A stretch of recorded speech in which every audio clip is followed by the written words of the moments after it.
पत्रकार साथियों, 3-4 दिन पहले बाडला थाने के अंदर 2 FIR भ्रष्टाचार की दर्ज हुई थी, 55 और 56 नंबर। उस मुद्दे को आम आदमी पार्टी बाडला ने बड़ी ही प्रमुखता से उस मुद्दे को उठाया था और इसके बाद परसों और कल 20 लाख का और ग्राम सचिव, फर्मों और बैंक कर्मियों का भ्रष्टाचार और सामने आ गया है, जिसमें अधिकारियों ने बाडला पुलिस को पत्र भी लिख दिया है। लेकिन बड़े ही दुर्भाग्य की बात है कि SDM साहब द्वारा सर्च वारंट जारी करने के बाद भी आरोपी तक अब तक पुलिस पहुंच नहीं पाई है। करीब 2 करोड़ का घोटाला बाडले का उजागर हो चुका है और आरोपी तक पुलिस हाथ नहीं डाल पाई है। ये प्रशासन की बड़ी ही नाकामी है, पुलिस की बड़ी भी नाकामी है।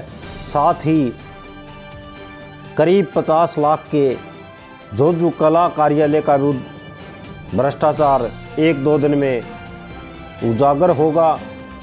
मैं तो ये मानता हूँ कि आम आदमी पार्टी का बाडला हल्का अध्यक्ष होने के नाते हम जो बाडला के अंदर विपक्ष की भूमिका निभा रहे हैं, अन्य कोई पार्टियां नहीं बोल रही, सभी पार्टियां चुप हैं।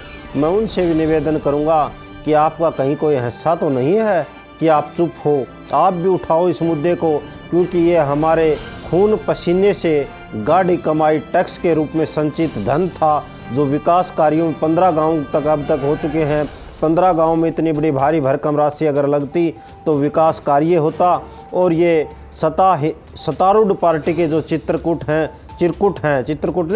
हैं, ये आदमी कोई 5,000 लेगा, कोई 7,000 रुपये लेगा, कोई 5 लाख 2.5 लाख करके कुछ लोग ले गए और इन्होंने बड़ा लुटेरों का ये गिरोह। हमारे साथ बड़ा धोखा हो रहा है कि जिस दिन से यहाँ से हमारा वोट पड़ा, आज से लेकर हमारे साथ धोखा हो रहा है। ग्रामीण क्षेत्र के लोगों को विकास नहीं हो रहा, चारों तरफ त्राही मची हुई है। हर अखबार मीडिया में बड़ी सुर्खियां बन रही हैं।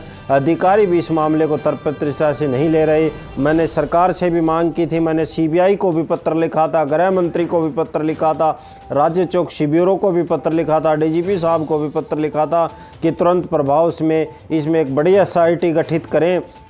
क्योंकि मैंने आज अखबार में भी दिया है कि बहुत सारे लोग हैं, वो राजनेता सफ़ेद पोश हैं, अगर सही माने में जांच होंगी तो बेनकाब होंगे, उन पर हथकड़ियाँ घलेंगी, जनता के सामने सच्चाई आएगी। और आम आदमी पार्टी को अगर कभी मौका मिला तो मैं तो देखो शुरू से ही भ्रष्टाचार के खिलाफ रहा हूँ। मेरी आवाज़ को दबाने के लिए अनेक लोग मेरे पीछे लगे हुए हैं, लेकिन मैं उनको कुछ नहीं मानता, जीरो मानता हूँ और मैं अपना अभियान में लगा हूँ। जब तक सांस रहेगा मैं मेरे अभियान को आखिरी चरण तक ले जाने की कोशिश करूंगा। और ये भी पत्रकार साथियों मैं बता देता हूँ, जल्दी कई लाख का और बाडला इसका घोटाला सामने आ रहा है। मैं आपको पहले ही बता देता हूँ कि घोटाला कल आएगा और पहले आ जाता है, क्योंकि घोटाले की सुगंध मेरे अंदर आ जाती है। मैं जिस दफ्तर से निकलता हूँ वही उसी दफ्तर से कागज़ में सूंघते उस कागज़ तक पहुँच जाता हूँ और वो कागज़ वास्तव में घोटाले का रूप ले लेता है। बोंद का भी घोटाला आएगा, ये भी मैं आपको बता देता हूँ। जोजू के बाद जल्द लगे हुए हैं हमारी टीम और उस पर सर्च कर रही है। जल्द हो सकता है कि अधिकारी ईमानदारी का परिचय देते हुए पुलिस को वहाँ का BDPO भी लिख दे, अन्य BDPO भी लिख दे, अन्य अधिकारी भी लिख दे। वहीं इस संबंध में DC साहब ने ये ग्राम सचिव, उसको 1 साल तक वेतन वृद्धि भी रोक दी है, सस्पेंड भी कर दिया है। लेकिन पुलिस उस मामले तक क्यों नहीं पहुँच रही?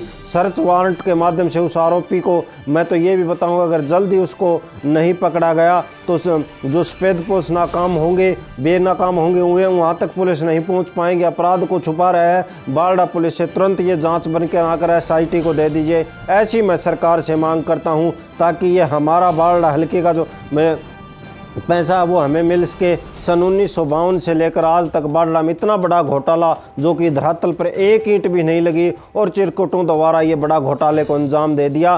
तो मैं सरकार से मांग करता हूं कि इन चिरकुटों पर नकेल कसने के लिए ज़्यादा से ज़्यादा दबाव बनाए, ताकि ये चोर थे सके और हमारा विकास का पैसा हमारा जनता को मिल सके और हमारी भलाई हो सके। ऐसी आम आदमी पार्टी सरकार से रिक्वेस्ट करती है, प्रार्थना करती है। और आम आदमी पार्टी की सरकार होती तो अब तक ये सारे सलाखों के पीछे होते और बसों से ऐसे हाथ करते दिखाई देते। ऐसी आम आदमी पार्टी की सरकार होती तो हम कभी का ये कार्रवाई कर देते। धन्यवाद।